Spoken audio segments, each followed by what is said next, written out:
오늘은 최고의 인생 두 번째 시간입니다. 제목은 오늘 최선을 다하라 제목으로 말씀을 함께 이 시간 나누도록 하겠습니다. 요즘 손흥민 선수로 인해서 우리나라가 상당히 그 축구의 위상이 조금씩 더 높아지게 됐습니다. 30살에 이제 역대 우리 한국 축구 선수 중에 최고의 기량과 또 아시아 내에서도 최고의 선수라는 그런 칭찬을 받고 있는 선수지요. 저는 여러분들에게 여러분이 잘 알려지지 않은 리버풀의 리키 램버트라는 선수를 잠시 소개하려고 합니다. 왜냐하면 이분은 너무 이력이 좀 특이해요. 손흥민은 가면 갈수록 이렇게 기량이 늘어나서 더 큰 선수가 되었는데 리키는요 모든 사람이 은퇴하는 31살에 영국 국가 대표 선수가 돼요. 이건 좀 특별한 그런 이력을 갖고 있는데 그분의 과정을 잠깐 좀 소개를 해드리는 것이 우리에게 좀 도움이 될 것 같습니다. 어릴 때 축구를 잘해서 리버풀 유소년 팀 이러면 굉장히 좀 좋은 팀 중에 하나입니다. 근데 어릴 때 그렇게 들어갈 정도면 축구를 꽤 잘했던 어린 소년이었습니다. 그런데 안타깝게도 유소년 팀에 들어가서 빛을 내지 못했어요. 그래가지고 15살 때 방출되고 맙니다. 그래서 너한테는 더 이상 우리가 투자할 수 없어. 그러니까 결국은 이제 2부 리그 팀에 들어가서 나름대로 하려고 막 애를 썼지만 이렇다 할 성적을 내지 못해서 거기서 또 쫓겨났습니다. 여러분, 세상에서 제일 불행한 사람 중에 한 사람이 어떤 사람이냐면 축구만 하다가 나중에 아무것도 할 수 없는 축구 같은 인생. 진짜 저는 그런 사람을 보기도 했는데, 축구하다가 중앙대 축구 선수로 막 이렇게 하려고 해서 나름대로 뭔가 앞으로 비전을 가지고 있다가 다리가 이상이 생겨서 전혀 축구를 못했던 옛날 우리 동네에 살았던 그 한 젊은이 나중에 폐인이 돼버리더라고요. 항상 전성기를 누리면서 뭔가 더 나아갈 것을 바라고 있었는데 갑자기 다리에 이상이 생겨서 축구를 못하니까 사람 맨날 숨만 모시고 이렇게 살다가 나중에는 참 처참해지는 모습을 보았습니다. 이 양반도 그럴 수밖에 없는 상황이 된 거예요. 먹고 살아야 되잖아. 그래서 공장에 들어갑니다.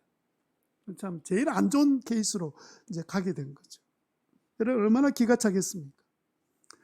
이제 겨우 먹고 살기 위해서 공장에서 일을 하는데 자기의 꿈은 이 그라운드에서 마음껏 실력을 키워가면서 축구하는 게 자기 인생이었는데 전혀 이제는 반대되는 상황에 처하게 되었습니다. 그런데도 불구하고 자기가 축구에 대한 이 꿈을 포기할 수가 없는 거예요. 자기 문제가 뭔가 얼마나 많이 고민했겠습니까? 축구 선수가 제일 많이 고민한 것 중에 한 가지가 바로 그거거든요. 나한테 무슨 약점이 있지? 그렇게 계속해서 고민하는 가운데 마음이 어떤 결심했냐면 처음부터 배우자. 최하위, 여러분 영국이라는 리그 팀들은 단계가 보통 우리가 말하는 최고 높은 단계로부터 시작해서 동네 6째, 7째 그룹들 이렇게 형성돼 자기들끼리 리그해서 그 다음 단계 올라 이렇게 되는 축구로 먹고 사는 나라거든요. 그런데 최하위 팀에 들어가서 다시 처음부터 기초부터 차근차근히 쌓아가기로 마음이 결심. 쉬운 일이 아니에요. 축구 선수에게는. 그럼에도 불구하고 나한테는 이게 가장 중요한 일이다. 이게 마지막 기회다 생각하고 매일매일 최선을 다해서 남보다 더 많이 훈련하고 자기 실력을 계속해서 증명해 보여야 되니까 계속 노력하고 애를 썼는데 다들 은퇴하는 31살, 우리나라로 말하면 32살에 국가대표 선수가 된 거예요. 스트라이크로 그렇게 활동을 시작하면서 자기가 17년 전에 쫓겨났던 리버풀에 다시 그 팀에 들어가서 정말 꽃을 피우는 마지막 여정을 지내다가 2017년도에 이제 명예롭게 이제 은퇴를 한 선수가 리키 램버트라는 선수입니다. 저는 이분 이런 지난 과정을 보면서, 이야, 오늘을 내가 어떻게 사느냐가 그 다음 인생을 결정하는 거구나. 만약에 그분이 너무 힘들고 어려워서 자포자기하고 술이나 먹고 이래서 막 공장이나 전전긍긍하고 다녔다면 그 인생은 완전히 그냥 엉망진창이 됐을 거예요. 여러분, 축구 선수들은요, 공부할 시간이 잘 없어요. 물론 공부를 하려고 하지만 그 운동의 기술 배운다고 그 일에 전념할 수가 없게 되잖아요. 참 우리 인생은요, 오늘의 연속에 이어져서 우리가 흔히 말하면 우리 인생이 되는 거예요. 하나님께서 우리에게 오늘이라는 인생을 주셔서 나의 인생이 이루어진 것 아닙니까? 과거에 살았던 오늘이 모여서 오늘 나를 만들었고요. 지금 현재 오늘들이 모여가지고 나의 미래를 만들 거예요. 우리는 오늘이란 것을 피해서 무엇을 할 수 있는 인생이 아닙니다. 우리 신자들에게도 오늘은 참으로 중요한 시간이에요. 왜냐하면 하나님께서 우리에게 오늘을 선물해 주시면서 기대하셨던 것은 뭐냐면 최고의 인생을 사는 겁니다. 그래서 우리를 예수 믿게 하고 끝난 게 아니에요. 당신의 자녀 삼으시고, 그리고 뭐라고 약속하셨습니까? 상속자로 우리를 만들어 주셨다고 약속하셨어요. 하나님이 가지실 것들을 우리에게 유산으로 물려주겠다고 말씀하셨는데, 이 유산을 이어받을 사람이 되는 길은 오늘의 충실한 삶을 통해서 유산자의 삶을 내가 계속 이어가며 살아내야 되는 거예요. 그러니까 우리가 예수 믿었다고 그냥 자연스럽게 그 상속자가 누리는 복을 누리는 게 아닙니다. 적어도 우리는 매일 오늘이라는 이 선물을 주실 때 그 오늘을 감당해 나가는 삶을 살아야 되는 것이 바로 우리들입니다. 불행하게도 우리가 현재 나는 너무 후회스러운 불행한 삶을 살고 있다면 그것은 이미 우리가 좀 과거에 좀 중요한 일에 매진하지 못하고 덜 중요한 일에 인생을 허비했기 때문에 오는 결과라고 생각하면, 그렇다고 우리가 포기할 수 없는 것은 지금 나간 여러 가지 어려운 가운데 있지만 지금 오늘의 이 날들을 최선을 다해서 내가 잘한다면 우리는 주님이 약속하셨던 그 영광스러운 인생, 최고의 인생을 살 수 있는 미래가 만들어지게 될 거거든요. 자, 오늘 설교를 일부에 하고 난 다음에 제가 좀 마음이 좀 아팠던 것은 뭐냐면, 우리 어르신들이 앉아 계시는데 이게 지금 이거 오늘과 내일과 뭐 이런 이야기를 하려니까 참 마음이 좀 얼마나 힘드실까, 어르신들이. 그럼에도 불구하고 어르신 나름대로의 더 나은 최고의 삶을 사는 방법은 오늘 주신 이 오늘을 어떻게 최선을 다해서 사느냐에 따라서 결정되는 거거든요. 누구 맘에 따라 로또에 당첨되듯이 우리 인생이 확 피는 것이 아니거든요. 돈은 그렇게 벌 수 있을지 모르겠어요. 그런데 우리 인생은 그렇게 되는 것은 아니라는 것을 우리가 잘 알고 있습니다. 저도 하나님의 자녀고 상속자입니다. 그러면서 이 설교 준비하면서 제 자신을 한번 생각해 봤어요. 나는 지금 나의 삶을 어떻게 평가할 수 있을까? 자랑스러운가? 혹시 부끄럽지는 않은가? 제가 가만히 생각해 보니까요, 늘 그런 건 아니지만 자주 이렇게 했던 것 같아요. 아침에 해야 될 것은 오후로 미루고, 오늘 해야 될 것은 내일로 미루고, 오늘 안 해도 되는 일은 꼭 오늘 하고 마는. 여러분 아세요? 그거 거꾸리 아세요? 거꾸리 뭔지 모르시죠? 온몸을 이렇게 거꾸로 매다는 그 기구가 있어요. 거꾸리에 매달리는 인생처럼 거꾸리 오래 있으면 나중에 피가 머리에 다 모여가지고 굉장히 이상한 현상이 일어나게 되거든요. 나는 이게 주님이 우리에게 나에게 원하시는 그 최고의 삶을 살았다기보다는 거꾸리 인생을 산 건 아닌가 하는 그런 생각을 하게 되었습니다. 여러분은 어떠세요? 여러분들의 지금 현재 삶이 자랑스럽습니까? 아니면 좀 부끄러운 부분이 있어서, 목사님만 그런 게 아니고 저도 그래요, 이런 동족 의식을 좀 같이 느끼고 그러지는 않으신지 모르겠습니다. 여러분, 우리가 지난 과거는 우리가 돌이킬 수 없어요. 그렇지만 다가올 미래는 하나님께서 우리에게 열어놓으셨어요. 그래서 오늘이 선물이거든요. 오늘을 내가 어떻게 하느냐에 따라서 그 미래가 결정되도록 하나님께서 열어놓으셨어요. 어떤 인생이든 상관없이. 어떤 분은요, 80 넘어서 석사 과정을 마치고 그 다음에 또 유명한 화가로 이렇게 성공한 사람들도 있습니다. 그분은 70이 넘어서 그림을 시작하셨어요. 그러니까 여러분, 우리가 생각할 때 하나님께서 우리에게는 놀라운 잠재력을 주신 것은 분명해요. 어떻게 생각할 것인가? 오늘을 어떻게 대하느냐에 따라서 우리 내일이 결정된다. 이렇게 생각해 보고, 이거 과거는 어쩔 수 없지만 미래는 한번 좀 멋있는 인생을 좀 더 설계하고 살 수 있게 된다면 좀 그렇게 살고 싶다는 그 마음이 우리에게 좀 생기지 않겠습니까? 근데 오늘 성경에 보니까 주님께서 우리에게 우리가 그 오늘을 잘 살아가는데 방해되는 아주 중요한 유혹이 있는데, 그 단어를 뭐라고 말하냐면 죄의 유혹이라 이렇게 말해요. 보통 우리 죄라 그러면 아주 범죄한 일에 대한 생각하고 있는데 전혀 다르게 히브리서 3장 13절에 이렇게 말하고 있습니다. 같이 한번 읽어보실래요? 오늘 이런 단어로 시작하죠. 시작. 오늘이라고 합니다. 아무도 죄의 유혹에 빠져 완고하게 되지 않도록 하십시오.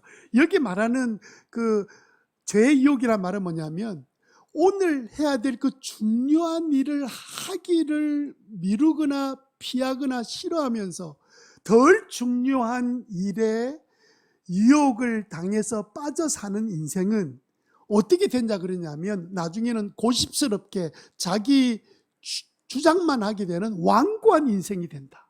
그리고 14절은 이런 것까지 이야기해 놨습니다. 진짜 처음 믿을 때 하나님께서 나의 자녀를 삼으시고 상속자를 만드신 그 모든 그 주시는 그 축복의 구원을 함께 누리는 사람이 되려면 오늘이라는 매일매일을 서로 격려하고 권면하면서 잘 살아라는 것이 이 지금 13절 14절의 내용이에요.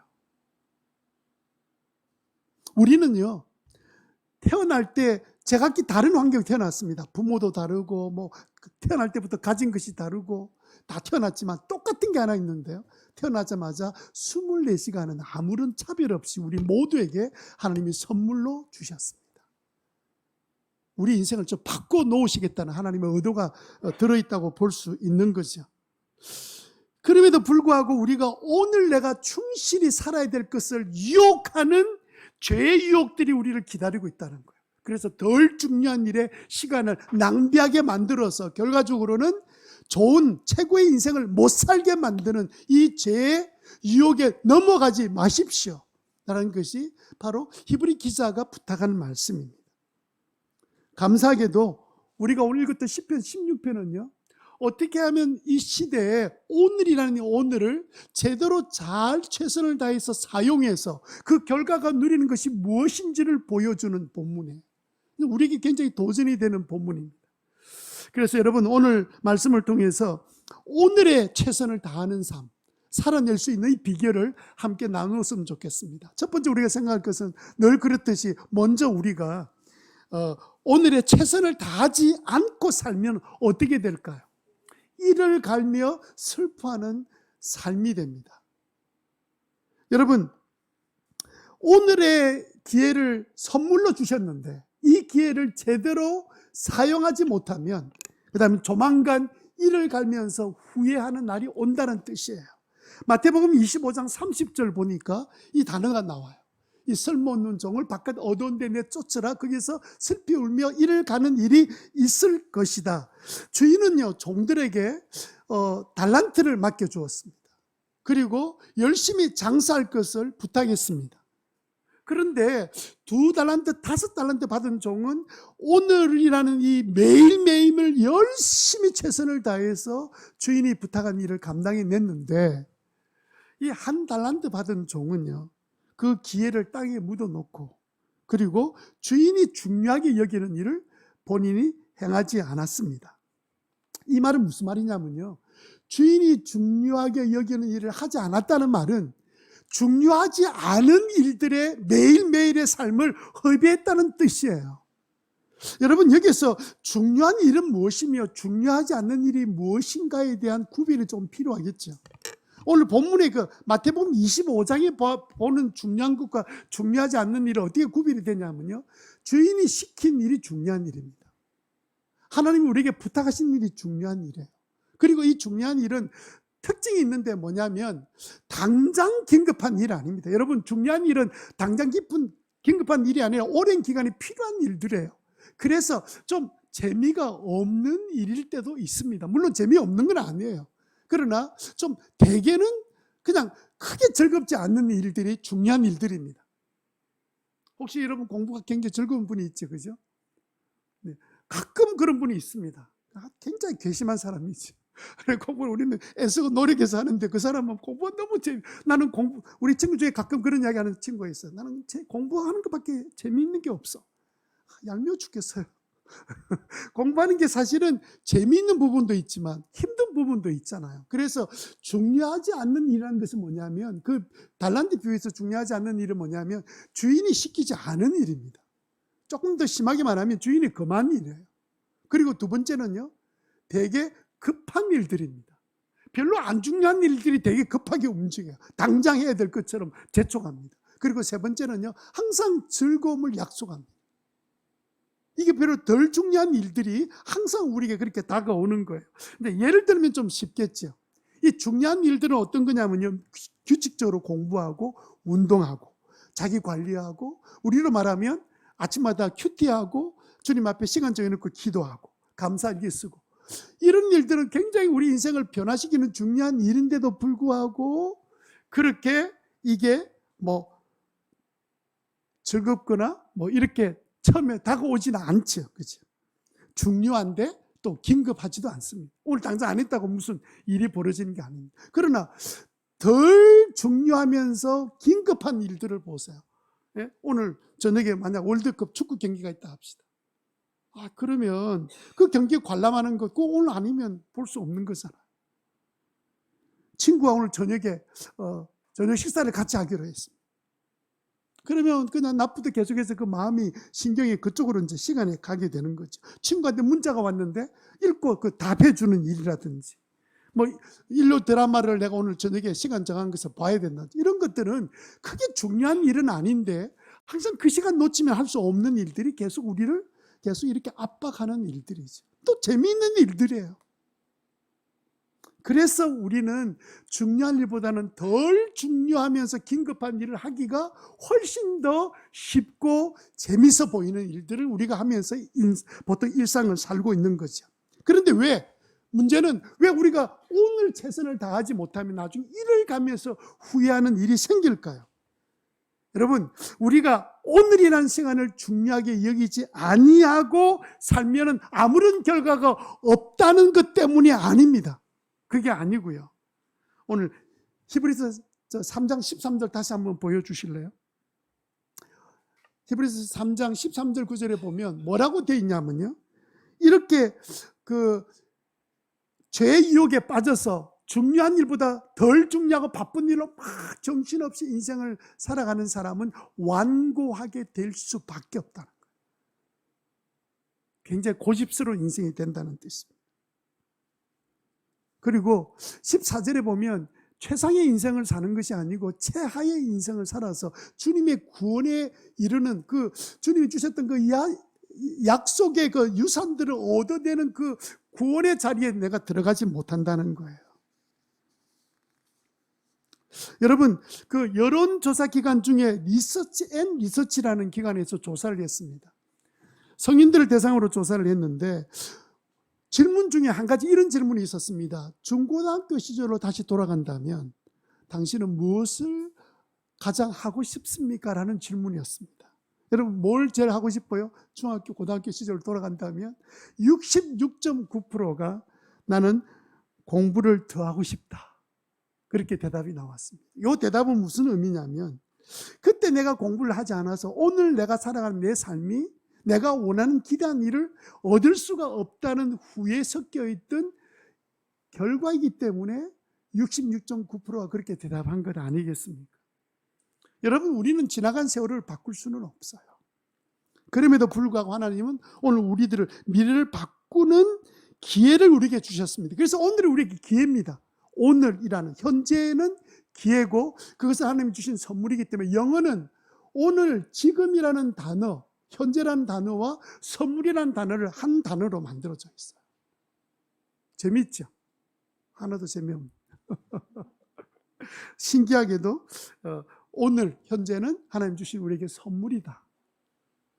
자, 오늘 우리가 읽었던 시편 이 16편의 본문은 어떤 내용이냐면요, 다윗이 사울을 피해서 광야로 굴속으로 막 도망가다가 썼던 시편이에요. 너무 고통스러운 거예요. 여러분, 도망 다니는 사람이 얼마나 힘든 줄 아세요? 기회만 되면 막 잡으러 죽이러 쫓아오는데 도망가야 돼요. 얼마나 힘듭니까? 그런데 하나님께서 이 고통을 좀 빨리 좀 지나가도록 해달라고 그렇게 다윗이 기도하고 부르짖고, 하나님 억울합니다. 내가 무슨 죄가 있습니까? 그러면서 계속 기도했는데 다른 기도는 주님께서 즉각 응답하셨어요. 이 전쟁에 올라가야 돼요 말까요? 이러면 올라가라. 즉시 대답해 주셨는데, 제발 이 고난이 좀 지나가게 해달라고 이렇게 피하는 길을 10년 동안 이 생활이 계속됐습니다. 얼마나 힘들었겠어요. 다윗이 이 문제 가지고 작정을 하고 주님 앞에 기도를 해서 굴속에 들어가서 기도하고 작정을 기도했는데, 어느 날 주님께서 응답해 주신 그 내용 중에 한 가지가 오늘 본문의 5절 6절의 말씀이에요. 그 5절 6절의 말씀 한마디로 말하면, 어떻게 나는 최고의 인생이 되었는가 하는 그 내용의 고백을 이야기하고 있는 거죠. 말하자면 우리가 오늘 최선을 다하면 어떤 일이 일어나는가를 보여주고 있는 본문의 고백이 바로 다윗이 고백한 고백입니다. 조금 이따 나중에 읽어볼 텐데, 그래서 여러분, 우리가 오늘 최선을 다하려면 어떻게 해야 되는가? 두 번째 우리가 생각할 것은 안경을 껴야 됩니다. 저처럼 안경을 껴가지고는 눈은 이렇게 이런 것들은 사물은 잘 보이지만, 여기서 말하는 안경은 은혜의 안경입니다. 이 은혜의 안경이라는 말은 뭐냐면, 저기서는 안경 끼면 저기서는 보이는 것처럼, 옛날에 우리 선배들은 이걸 안경을 껴서 눈이 환해지는 것을 뭐라고 이야기했냐면 영안이 밝아졌다, 이렇게 표현했습니다. 조금 더 거룩한 표현으로 눈이 밝아져서 이제 영적인 것이 보이기 시작했다. 믿음의 눈이 이제 열려졌다, 이렇게 표현을 한 것을 빗대어서 제가 말씀드리는 겁니다. 왜 우리가 오늘 최선을 다하려면 은혜의 안경을 써야만 되느냐면, 이 은혜의 안경, 하나님의 주시는 은혜의 눈으로 이 세상과 환경과 나 자신을 바라볼 때 무엇이 보이냐면요, 오늘이 보이는데 그 오늘 중에 중요한 것과 중요하지 않는 것을 분별할 수 있는 시각이 열리기 때문에 그렇습니다. 그래서 여러분, 오늘 시편 5편 16편 5절 말씀 한번 읽어봅시다. 자, 주님이야말로, 시작. 주님이야말로 내가 받을 유산의 몫입니다. 주께서는 나에게 필요한 모든 것을 주십니다. 나의 운명은 주님의 손에 있습니다. 그 다음 6절에 줄로 재어서 나에게 주신 그 땅은 나에게 기쁨을 주는 땅입니다. 참으로 나는 빛나는 유산을 물려받았다.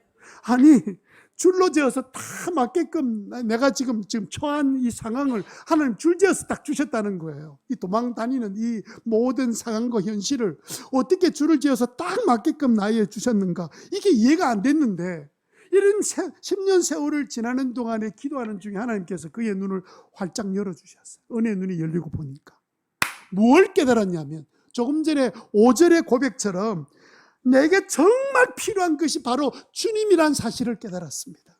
주님이 나의 모든 것이고 주님이 나의 유산입니다. 나는 유산하면 뭔가 눈에 보이는 어떤 것이라 생각했는데, 주님이 나의 유산이시네요.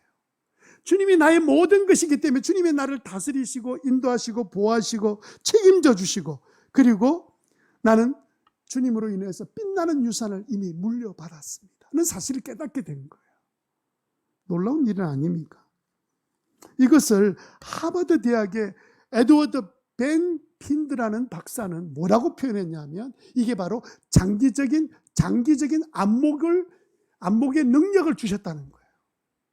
장기적 안목의 능력을 주셨다는 말은 뭐냐면, 미래의 관점에서 오늘 내가 하면 좋을 중요한 일이 무엇인지를 볼 수 있는 능력이 생겼다는 거예요. 여러분, 대개 다 사람들이 왜 나중에 후회하는 삶을 사냐면 미래 앞으로 살아갈 삶을 좋은 삶 꿈꾸지 않는 사람 어디 있습니까? 그런데 현실 살아갈 때 내가 장기적인 안목으로 지금 현재 내가 해야 될 중요한 일이 뭔지 볼 수 있다면 얼마나 좋겠어요.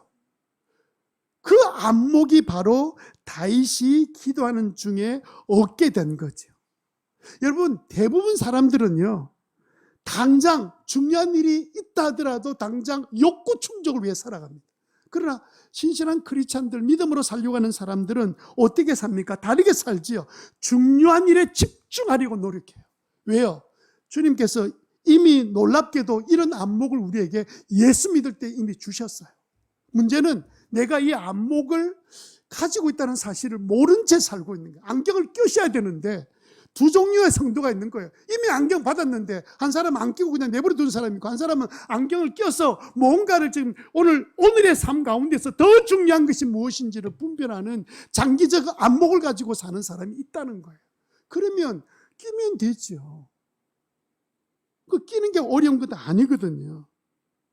여러분, 에베소서 4장 7절 말씀에 보면 하나님께서 우리 각 사람에게 선물의 분량을 따라서 은혜를 베풀어 주셨어요. 이미 우리에게 다 주셨어요.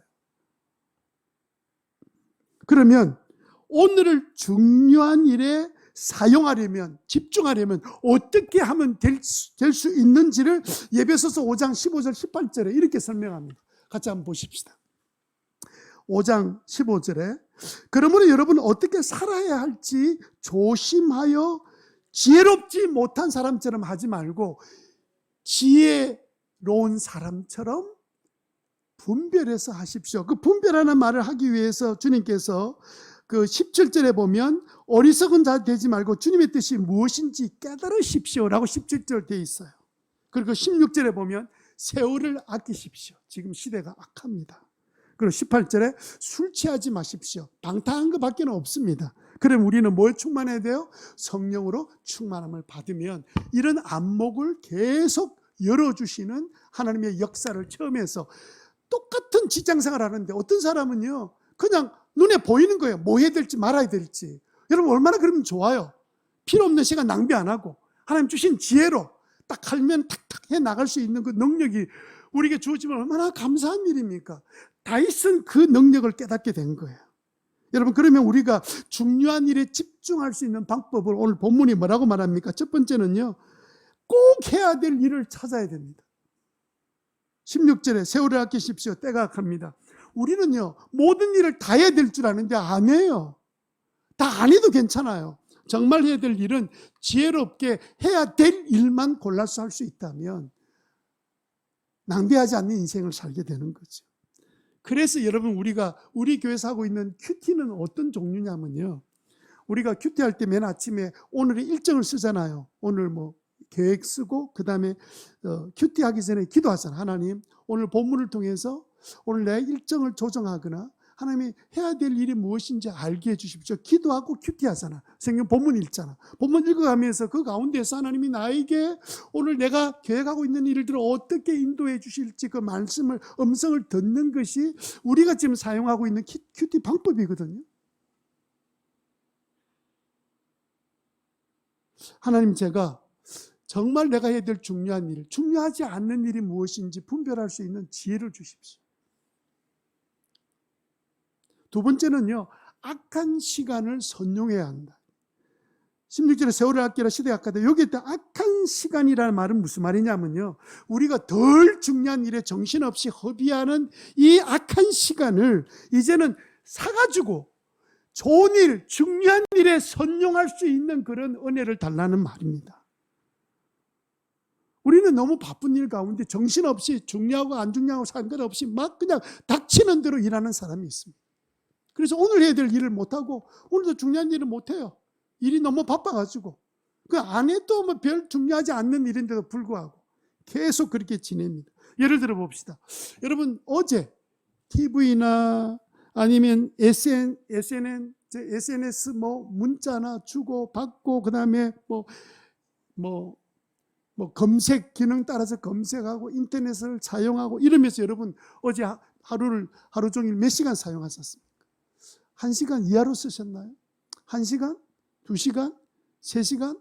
5시간? 10시간 이상 쓰셨습니까? 저는 뭐 그걸 줄여라 말라 이 말하기보다는 제가 하고 싶은 이야기는 뭐냐면 그 시간에 5분의 1, 10분의 1이라도 기도하는 시간에 한번 선용해 보세요. 10분의 1만 떼가지고 이 시간 내가 기도해야지. 10분의 1만 떼가지고 이 시간 내가 성경 읽어야지. 그러면요 점점 덜 중요한 일은 시간이 줄어들고 중요한 일은 점점 늘어나게 되어 있습니다. 여러분 내일부터 당장 뭐 하루 종일 중요한 일 찾아 해라 그 뜻이 아니에요. 그렇게 되지도 않아요. 세 번째는요 성령의 도우심을 구하셔야 합니다. 왜냐하면 성령 충만하지 않으면 우리는 이 땅에서 살아갈 수 없기 때문에 18절에 술에 취하지 마십시오. 거기는 방탕밖에 없습니다. 성령의 충만을 받으라고 말하고 있는 거죠. 여러분 한번 우리 인생 한번 돌아보십시오. 짧은 인생 사는데 맨날 후회하고 찢고 볶고 미워하고 염려하고 다투고 그리고 또 화해한다고 시간 낭비 다 하고 소비하는 시간 다 보내요. 너무 많은 시간을 그렇게 보내는 거예요. 더 무서운 것은 뭐냐면 그렇게 보낸 시간의 결과가 앞으로 미래에서 나를 기다리고 있다는 거예요. 이를 갈며 슬퍼하고 후회할 날이 오게 만든다는 거예요. 여러분 우리가 진짜 최고의 인생을 살도록 우리를 불러주셨는데 그 인생을 정말 과거는 그렇다 하더라도 앞으로라도 그런 인생을 살고 싶은 그런 기대가 우리에게 있다면 우리는 어떻게 해야 합니까? 우리 좀 기도하는 시간에 좀 나오셔야 돼요. 기도하는 일에 좀 힘쓰셔야 돼요. 전에는 제가 어떻게 말했냐면 아주 그냥 특별한 일이 없으면 좀 수요 기도에 나오시고 왜냐하면 세상이 점점 악해지고 있으니까. 근데 요즘은 제가 이거 설교 준비하면서 이건 좀 말이 좀 안 맞다. 특별한 일이 있어도 기도하는 자리에 나와야 성령 충만해서 그래서 우리가 중요한 일을 조금만 하면 한두 가지만 하면 다 끝날 일을 덜 중요한 일을 하루 종일 하고 앉아있어 인생을 허비하고 나중에는 후회할 삶을 살아가는 그런 삶이 주님이 원하는 삶이 아니거든요. 우리에게 장기적인 안목을 선물로 주셨다고요. 스탠포드 대학에 있는 W. 미셸 박사가 실험했던 내용은 많은 사람이 이미 알고 있습니다. 오래 참아내는 아이들의 결과에 대한 실험인데요. 미셸 박사는 4살짜리 아이들을 대상으로 모아서 그 아이들을 집단군으로 또 개인적으로 조사를 했는데 언제까지 했냐면요. 직장생활 할 때까지 시간을 길게 잡고 그 아이들을 그 연구 대상의 집단으로 이제 본 거죠. 근데 이분이 실험을 무엇으로 시작했냐면 아이들에게 과자를 하나씩 다 책상 위에 이렇게 하나씩 다 이렇게 주고 난 다음에 이렇게 이야기했습니다. 이 과자를 내가 잠시 나갔다가 돌아올 때까지만 과자를 먹지 않고 참아낼 수만 있으면 나는 똑같은 과자를 하나 더 줄 거야. 그러나 먹어버리면 이제 끝이 난 거야. 그 애들한테 내가 줄 수 없어. 그렇게 이야기하고 난 다음에 이제 나갔습니다. 나가서는 이제 아이들이 어떻게 하는지를 밖에서 계속해서 이제 관찰하고 있는데 보니까 어떤 아이는 막 그냥 나가자마자 버뜩 집어가지고 입에 넣는 아이가 있고 어떤 아이는 이걸 집을지 말지 그러면서 사방을 돌아보니까 누가 혹시 보는 사람이 있는가 싶어요. 죄인의 본성이 있잖아요. 그러면서 이걸 먹고 싶은데 막 어쩔 줄 모르고 막 이러다가 먹는 아이도 있고 그런데 많은 아이들이 이런저런 방법으로 먹는데 그 중에는 안 먹는 아이들이 있는 거예요. 그냥 온몸을 틀면서 안 먹고 아예 그냥 다른 행동하기도 하고 막 그냥 아예 관심이 없는 것처럼 다른데 막 신경을 쓰고 막 이러면서 참아내는데 시간이 15분이었거든요. 15분 후에 이제 박사가 들어와서 그러니까 먹지 않는 아이들에게 또 과자를 나눠주면서 먹게 했습니다. 그리고 난 다음에 계속해서 이 실험은 계속됐는데 이 아이들이 나중에 대학을 졸업하고 직장에 들어갔는데 그때 이 아이들이 참석했던 모든 아이들을 조사해 보니까 4살 때 인내력을 발휘했던 아이들은 그렇지 않은 아이보다 성적이 훨씬 다 높았고 미국은 SAT라는 시험이 있습니다. 그 시험이 210점이 높은 거예요. 점수가. 게다가 인간관계도 훨씬 좋고 좀 어려운 일에도 잘 참고 포기하지 않고 도전하는 아이들의 모습을 발견하게 된 거예요. 이 실험의 결과가 뭡니까? 한번 따라해 봅시다. 오늘 유혹을 이기면 눈부신 내일을 맞이할 수 있다. 여러분, 우리가 만약에 오늘 최선을 다해서 중요한 일에 우리의 시간들을 헌신했다면 어떤 일이 일어날까요? 세 번째는요, 입이 찢어질 정도로 기뻐하게 됩니다. 제가 입이 찢어질 정도로 이렇게 표현한 것은 우리의 기쁨이 가장 극도에 이를 때 보통 나타나는 현상을 표현한 겁니다. 너무 기분이 좋아서 어쩔 줄 모르는 그 상태에 이르게 된다는 거예요. 제 이야기가 아닙니다. 6절 보십시오.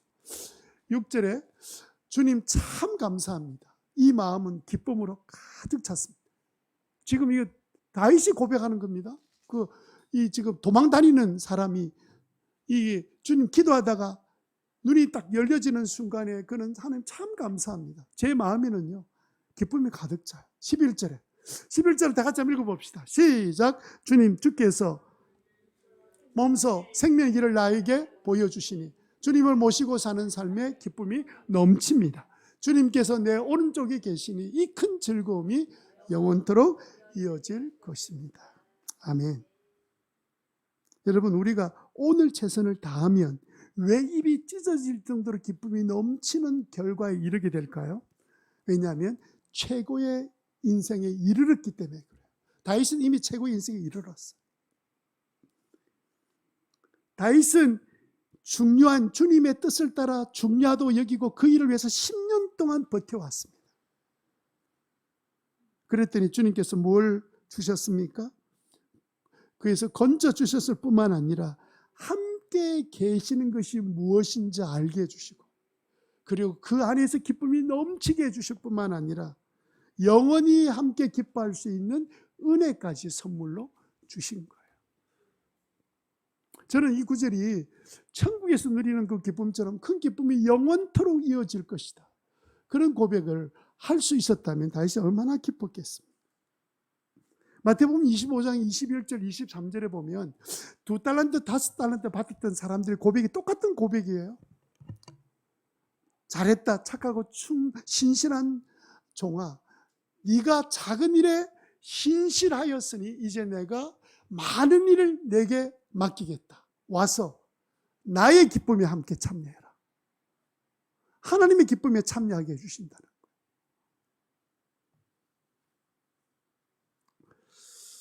그래서 여러분, 우리가 오늘 잘 중요한 일에 헌신하고 살아가게 되면 내가 최고의 인생의 삶이 무엇인지를 알게 되고 누리게 될 뿐만 아니라 대부분 내가 누릴 때, 내가 부모라면 이 자녀들이 함께 누리게 돼요. 보고 자라기 때문에 누리게 되는 거예요. 근데 내가 행복하지 못하는데 자녀가 어떻게 행복해요? 내가 최상의 삶을 살지 못하는데 어떻게 내 자녀가 최상의 삶을 삽니까? 그래서 내 곁에 사람들이 최고의 삶, 인생이 무엇인지 선물 받게 되고, 이 일을 통해서 하나님께서는 영광을 받으시는 놀라운 역사가 일어나게 되는 줄 믿습니다. 아멘. 미국에 가면 노스캐롤라이나 주가 있는데 헤일핏이라는 그 미군들이 해외에 주둔하고 돌아오면 그곳에 주둔하는 그런 군사 도시에 그 지국 군인들이 많이 있는 곳입니다.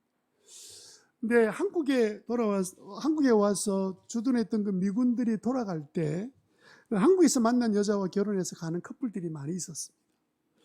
그래서 안남웅 목사님이 그 도시에 교회를 개척을 하셨어요. 영광 침례교회라고 개척했습니다. 한 3년쯤 고생하셨는데 3년 후에 한 30명이 모인 가운데 그 중에 제일 좀 그 리더십이 강한 왕언니라는 권사님이 한 분 계셨습니다. 3년 동안 이렇게 막 교회가 작지만 성장해 가는데 3년쯤 되었을 때 무슨 일인지 이 왕언니와 안 목사님 사이에 갈등이 시작된 거예요. 뭐 예배 시작되었는데 늦게 들어와서 교회 문을 쾅 닫고 들어와서 모든 사람이 뒤돌아보게 만든다든지 신반을 끌고 다니면서 예배 분위기를 망친다든지, 그때는 이제 예배 마치고 나면 각자 준비하는 음식 가지고 함께 나누어 먹고 이랬는데 이분이 토라지고 난 다음부터는 예배 맞지는 전부 다 무슨 약속이 난 것처럼 전부 다 그냥 분위기 때문에 그런지 인사도 없이 다 흩어지는 이상한 현상이 일어나게 돼요.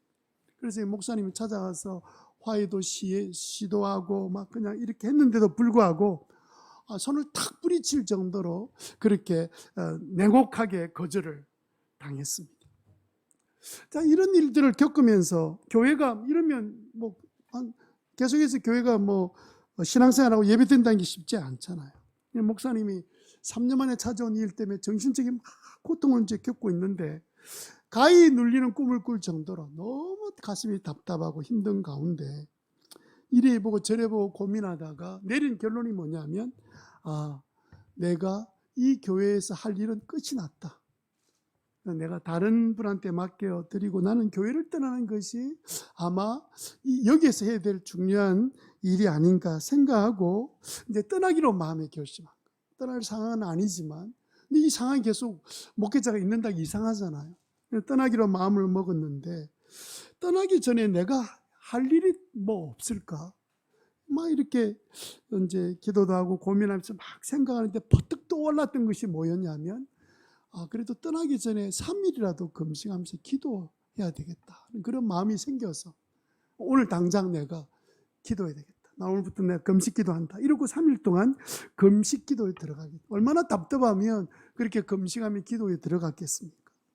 그런데 뭐 금식 기도하려고 작정에 들어갔지만 이제 마음이 지금 본인도 상해 있으니까 이게 기도가 잘 안 되는 거예요.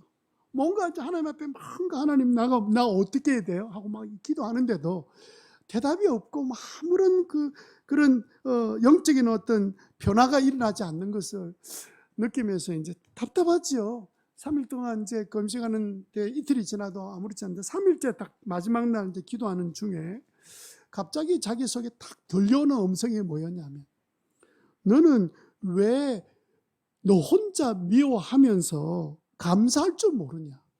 교인들은 1시간, 2시간 먼 거리에서 차 타고 와서 주일날 예배를 드리고 교회 봉사하고 헌금도 드리고 그 다음에 목사라고 목사 대접도 하고 이러는데 너는 왜 감사하는 마음이 없냐? 하는 마음이 그냥 전혀 생각지 못했던 그 음성이 들리듯이 탁 마음에 와 꽂혔는데 깜짝 놀란 거예요. 내가 한 번도 감사를 안 하고 살았나? 그러고 보니까 늘 그 문제만 생각하고 막 그냥 이렇게 살았던 자기의 모습을 깨닫고는 어차피 이제 떠나기로 결심했으니까 하나님께서 왜 너 감사 안 해? 그래서 내가 그래도 감사를 하고는 내가 가야 되겠다. 근데 제일 큰 문제가 감사하기 전에 그 왕언니가 문제잖아요. 그래서 이제 이 목사님이 그러면 이 양반에게 좀 내가 감사한 내용을 좀 찾아서 한번 적어보자 하고 한 3시간 동안 앉아가지고 종이를 펴놓고 막 적는데 뭐 목소리가 참 커서 좋다.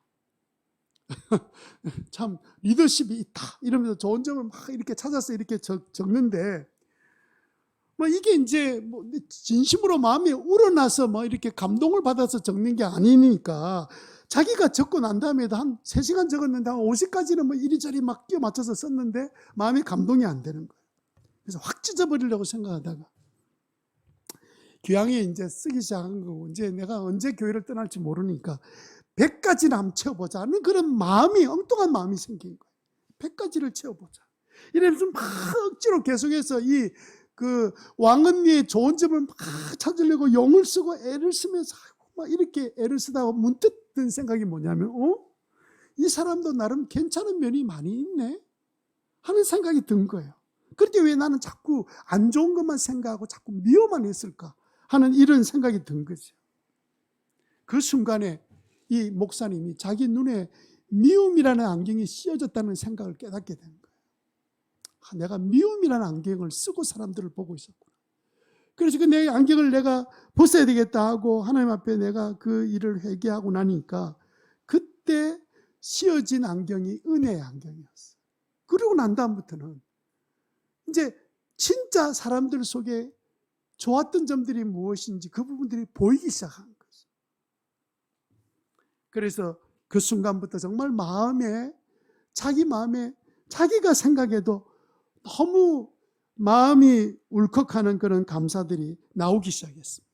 새벽이 될 때까지 썼는데 100가지 제법 긴 감사의 편지가 완성이 됐습니다. 문제는 뭐냐면 100가지 썼는데 이걸 본인한테 찾아가서 자 이거 권사님 선물입니다 하고 주고 갈 자신이 없는 거예요, 아직까지.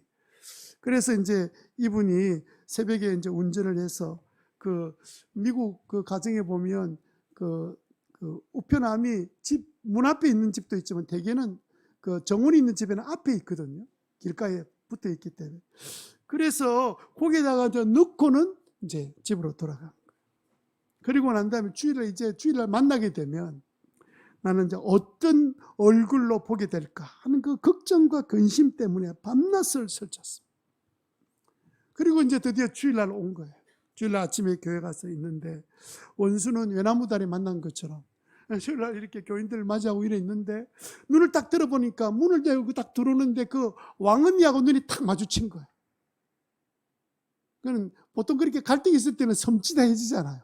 그래가지고 놀래서 이렇게 쳐다보고 있는데 갑자기 그 왕언니가 두 손을 이렇게 들더니 막 달려오더라는 거예요. 그래가지고 뭐 두드려 패려고 오나 막 이렇게 달려오는데 막 달려오더니 목사님이 달려와서는 목사님 꽉 껴안으면서 펑펑 우는 거예요. 자기의 잘못을 용서해달라고 사과하면서.